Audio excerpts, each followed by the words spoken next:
a long, long way from northern Iran, in the airspace over North Carolina. That's where the story of any Special Forces advisor really starts.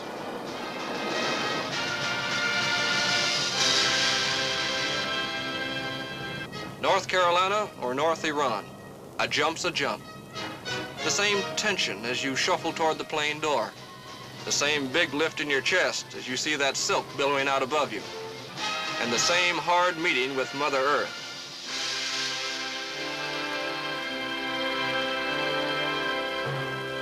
And one thing more that's the same for any Army man who comes down in a parachute, even at a tactics class, one part of our course at Fort Bragg Special Warfare School.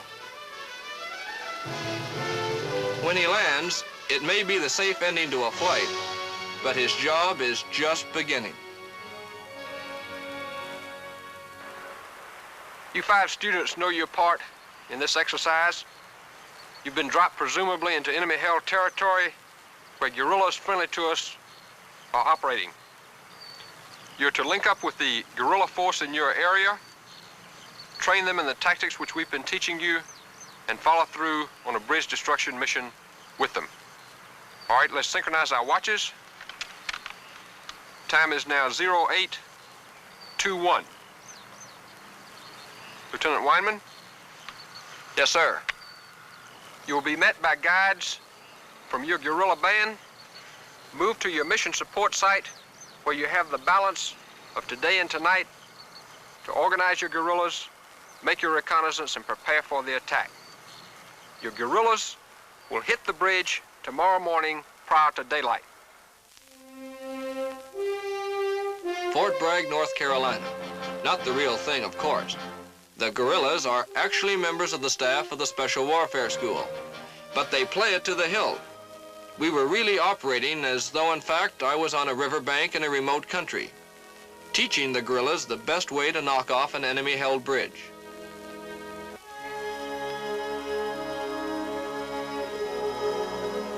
It's all part of a class in tactics at Special Warfare School, where the emphasis is placed on work in the field, not theorizing in a classroom.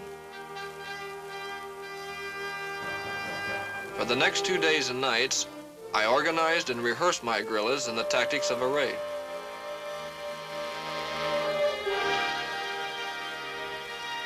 Along with the leader of the guerrillas, I reconnoitered the target, noted the key details. A 2-man guard, 1 man at each end of the bridge. 2 more men are sacked out below in sleeping bags. The men on guard are relieved every 2 hours.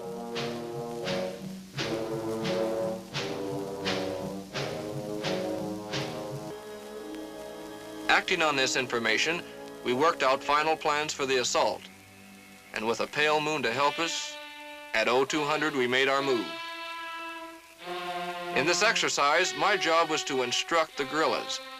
The Special Forces man trains, assists, advises. He fights in the action only as a matter of self-defense.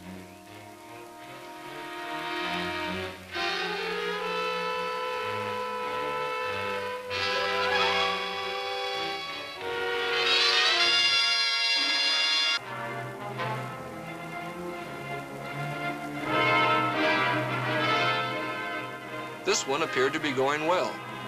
My instructions on the approach, on posting security, seemed to have paid off.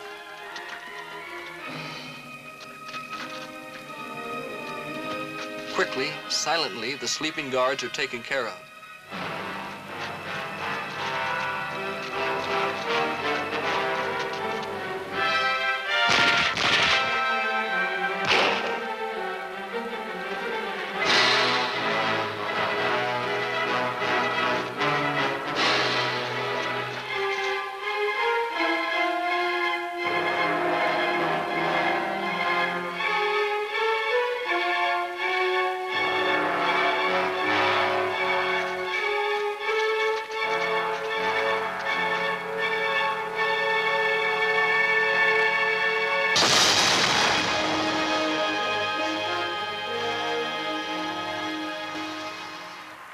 Was all right, but you made a couple of rather bad mistakes. Any idea what they were? Well, for one thing, we made way too much noise moving up to the bridge. Right, too much racket. You sound like a herd of elephants. And another thing, your guerrillas spent too much time in the target area to blow the bridge effectively. Now you can eliminate this problem by preparing more thoroughly. Remember, in this business of special forces, there's no room for mistakes.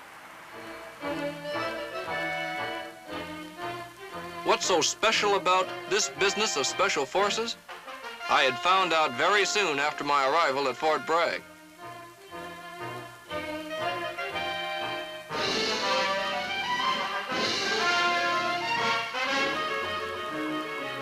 It takes over where Commando, Ranger, and Airborne leave off.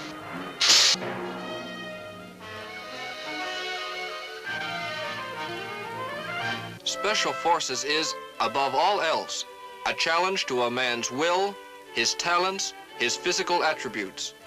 And the mental standards are exacting too. Gentlemen, in the assigned text, the author has described his impressions of a famous wartime guerrilla leader. Now, why are these impressions important to the area assessment that you will make? Captain Clark. Sir, the discussions with the resistance leader are friendly. Nevertheless, the Special Forces commander may be pitted against the guerrilla leader he's working with. In what sense? While the guerrilla leader may be anxious to fight the enemy, he's still an adversary in the sense that, well, to get more supplies or money, he may attempt to deceive as to the size of his force. Thank you, Captain Clark. Lieutenant Weinman. Sir, there is also this point that complicates the relationship between the Special Forces commander and the guerrilla leader. The guerrilla leader may be jealous of his position as #1 man. And what if there's friction among the guerrillas? Well, in that case, if the recognized leader is in a weak position, the detachment commander may be forced to support a rival in his bid for leadership. The lectures, the discussion groups, all are over for the day now. But for every hour of class, there are several hours of study. It's a mental as well as a physical obstacle course. It calls for thoroughness and concentration.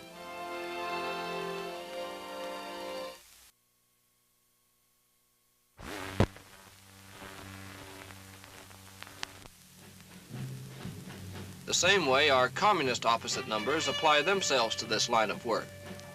They too devote great attention to the art of propaganda. And to cope with this weapon, we must first understand it ourselves. Offers many examples where special warfare operations have failed because they did not have the psychological operations support and preparation needed. Now, gentlemen, that is why Psychological operations is one of 3 related activities carried out by specially trained men in the waging of special warfare. The others, which psychological operations support, are counterinsurgency operations and unconventional warfare. Name 2 prerequisites for successful guerrilla warfare. Lieutenant Weinman. An inaccessible area of operations and communications. Thank you. Captain Wilford. Captain, I was in Malaya for 6 years and rarely saw a guerrilla radio. Guerrilla communications was normally done by messenger. Thank you, Captain Wilford. This is not to say that communications are not desirable for successful guerrilla warfare. It's just that, as a special warfare man, you must know how to make do without. As you well know, gentlemen, here at the school, we do stress communications. Okay, gentlemen, now assemble by the numbers, transmitter cable into power supply. Yes, they stress communications at the school, all right. Not only the use and maintenance of equipment, both American and foreign, everything, from shortwave radio to stringing wire in the jungle. There are all sorts of field expedients, like putting up a jungle antenna, made simply of field telephone wire on a 30-foot bamboo pole in place of the regular antenna. It doesn't require a requisition to supply, but it can extend the range of a radio set by 4 times.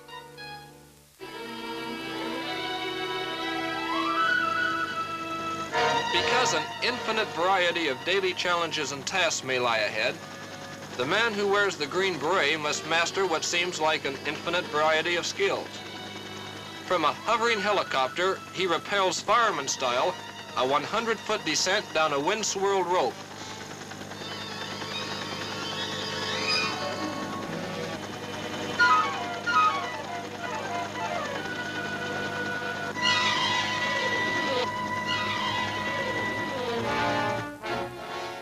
He is trained to cope with medical emergencies in the field.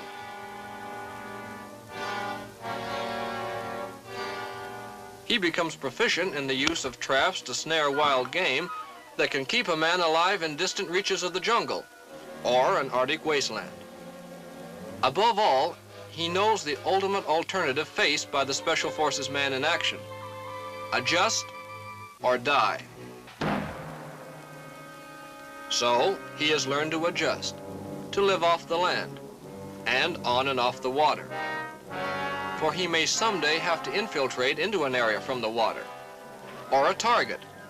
A hydroelectric plant, say, may be on a waterway. That's why amphibious training is essential. As a sport, scuba diving is catching on throughout the United States. But for us, scuba is not a sport, but a possible need of a military operation.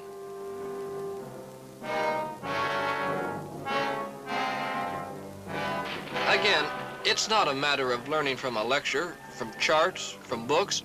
We learn by doing, so we can teach foreign nationals, help them to help themselves in the common struggle against communist aggression. Such handy things to know as the firing of a 3.5 rocket, electrically against supplies or equipment. A drum of fuel stands for supplies in the open.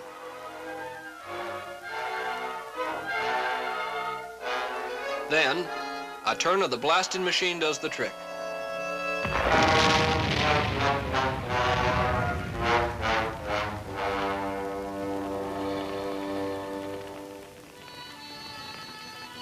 The weeks fly by.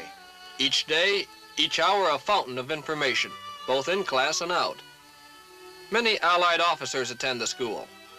Some of them have had first-hand contact with the guerrilla-type forces, and they have much to offer in the way of techniques and adaptations, just as we have much to tell them.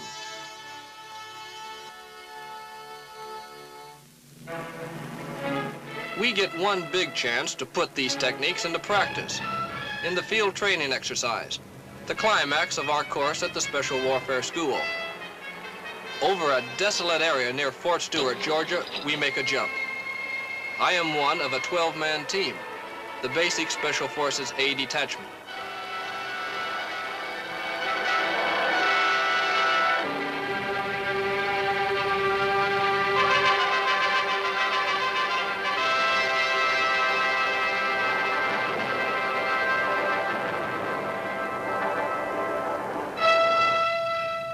Staff members from the school observe us every step of the way, watching how we react to situations thrown at us, how we handle ourselves in our contacts and work with the simulated guerrilla force. Special Forces work calls for patience in working with people of other countries. For an American Special Forces advisor, maturity and calmness under pressure are required traits of character.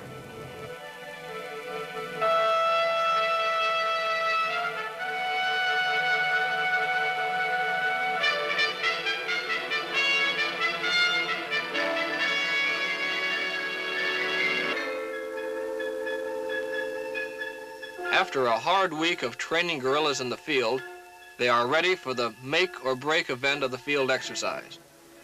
My assignment, to instruct the guerrillas on how to ambush a convoy. We have received information the convoy will be passing through the area at 1100 hours of the next day.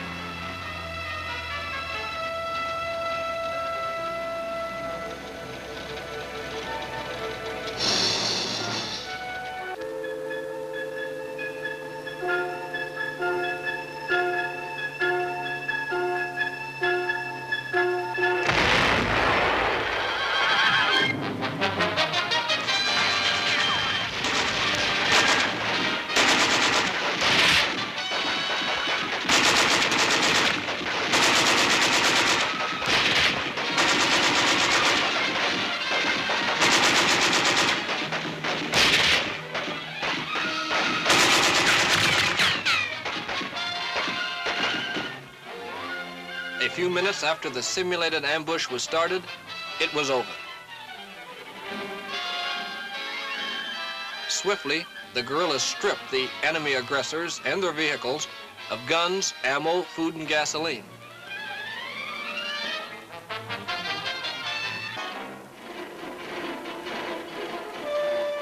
Then, back into the wooded country that is our protection. A simulated attack, yes, but realistic practice for the real thing, if it ever comes. With the end of the field exercise and the return to Fort Bragg, my course at the school is over. I had been trained, as all Special Forces men are, to instruct foreign nationals in Special Forces techniques. Some of the graduating officers will be assigned directly to Special Forces. They will have the right to wear the beret, which President Kennedy has called a symbol of excellence, a badge of courage, a mark of distinction in the fight for freedom. But for me, the privilege of wearing the beret will have to be postponed for another year of special study, in preparation for a tour of duty in Iran. There I will be assigned as a Special Forces advisor. But how will I communicate to the Iranian officers and soldiers I'll be instructing? The Army is very much aware of this problem. And that's the reason I will not go directly overseas. Next stop, an intensive one-year course in Farsi, the language of Iran, at the Army Language School in Monterey, California.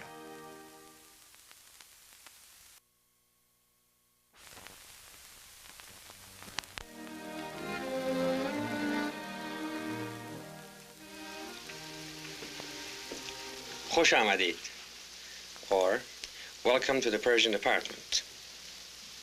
You are beginning a year of intensive study of Farsi, Persian, a language spoken by 35 million people.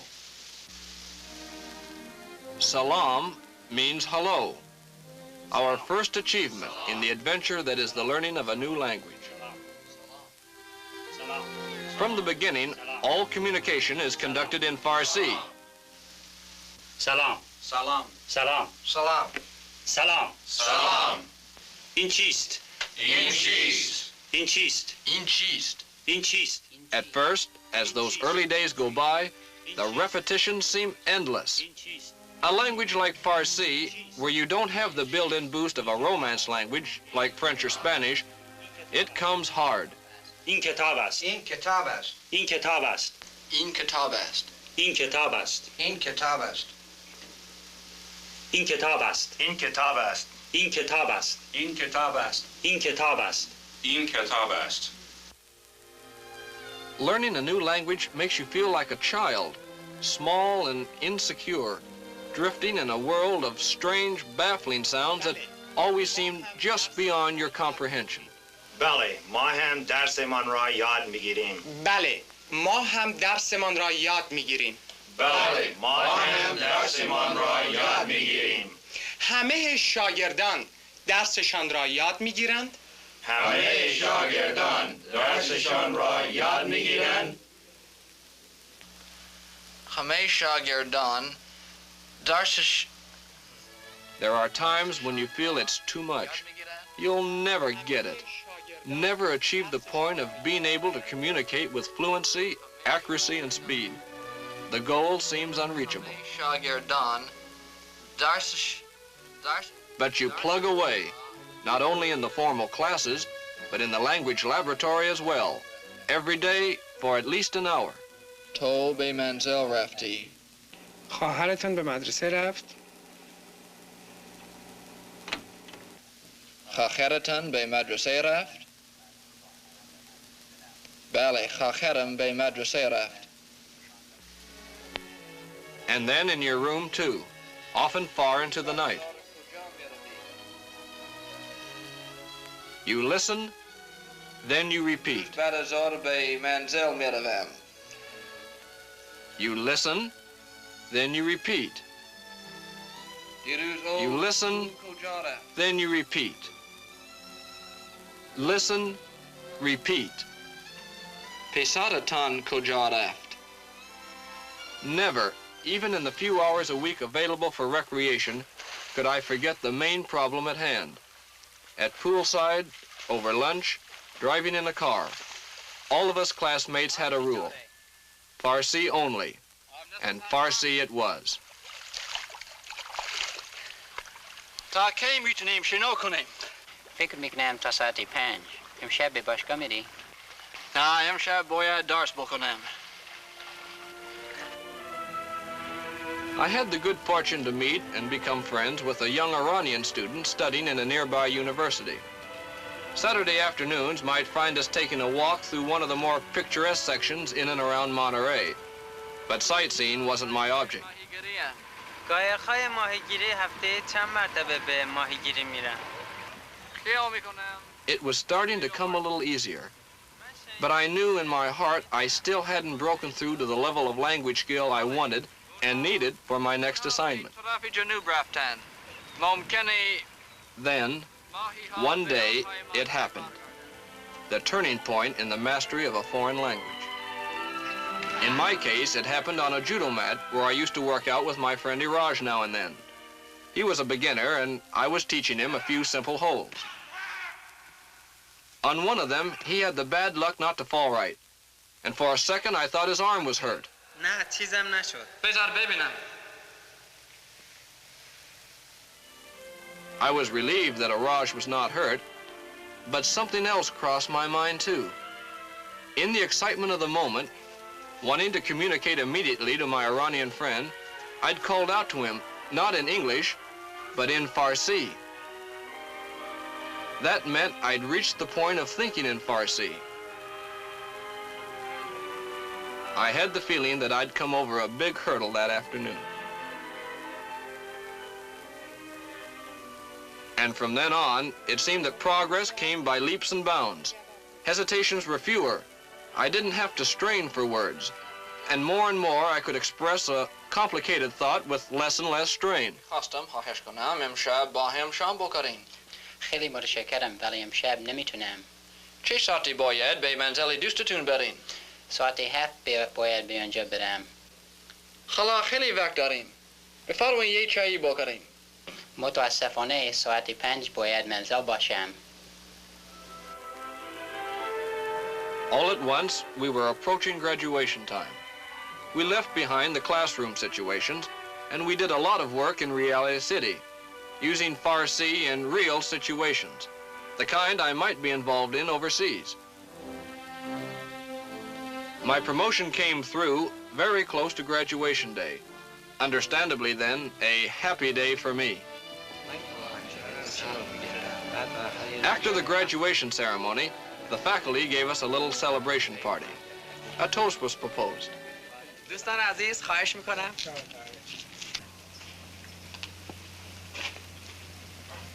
من از طرف خود و همه همکاران قسمت فارسی به شما تبریک میگم که دوره 1 ساله زبان فارسی رو با موفقیت تمام کردید. امیدواریم که همیشه موفق باشید. به سلامتی. به سلامتی. I had been chosen to answer for the group. تعجب میکنم که پس از 1 سال گوش دادن به اشتباهات ما فارسی هنوز یادتون مونده. I said, I am amazed that after 1 year of listening to our Farsi, you still remember your Farsi. I and the rest of the students thank you. Because of your understanding and patience, we have achieved our goal. We hope to get acquainted with the Iranian people and culture so that we can repay you for some of your hard work. Again, we thank you.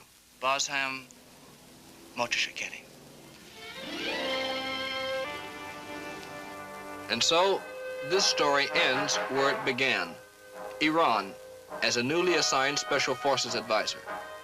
On arrival, the officer I was to replace and I toured some of the installations of the Iranian military forces, a worthy and important ally in the free world defense structure.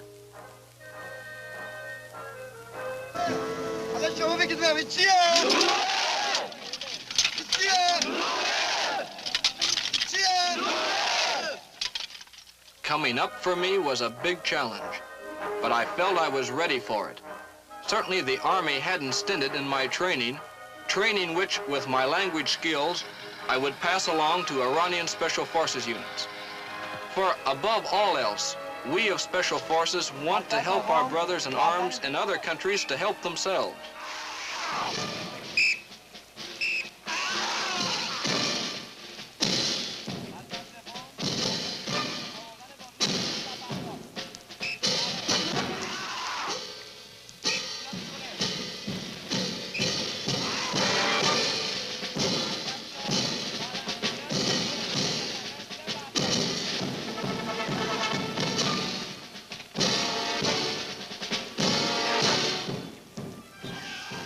I saw my predecessor off at the airport.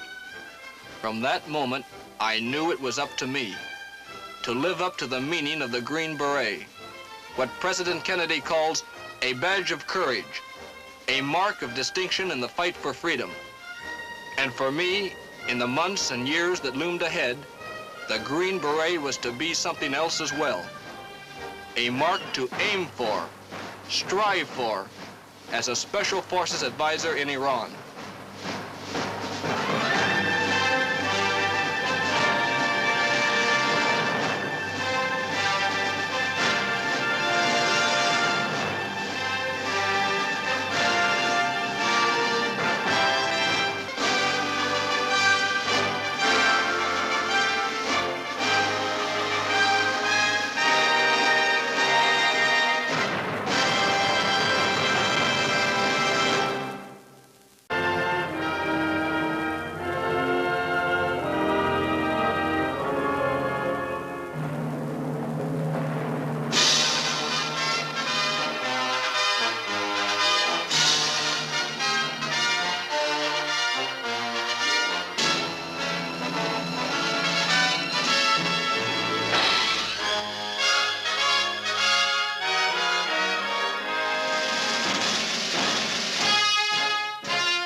And the same hard meeting with Mother Earth.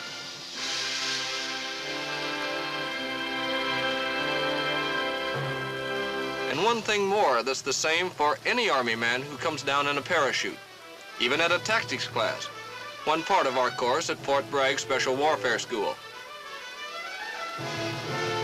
When he lands, it may be the safe ending to a flight, but his job is just beginning. You 5 students know your part in this exercise. You've been dropped presumably into enemy-held territory where guerrillas friendly to us are operating. You're to link up with the guerrilla force in...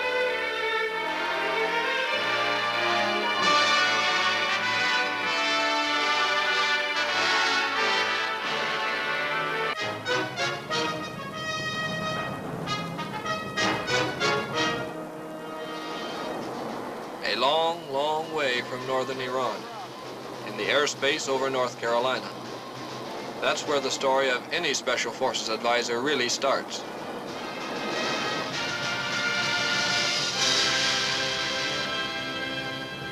North Carolina or North Iran, a jump's a jump. The same tension as you shuffle toward the plane door.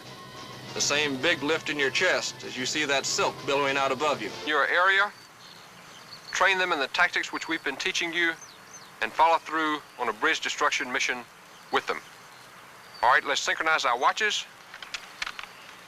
Time is now 0821. Lieutenant Weinman? Yes, sir. You will be met by guides from your guerrilla band. Move to your mission support site where you have the balance of today and tonight to organize your guerrillas, make your reconnaissance, and prepare for the attack. Your guerrillas will hit the bridge tomorrow morning prior to daylight. Fort Bragg, North Carolina. Not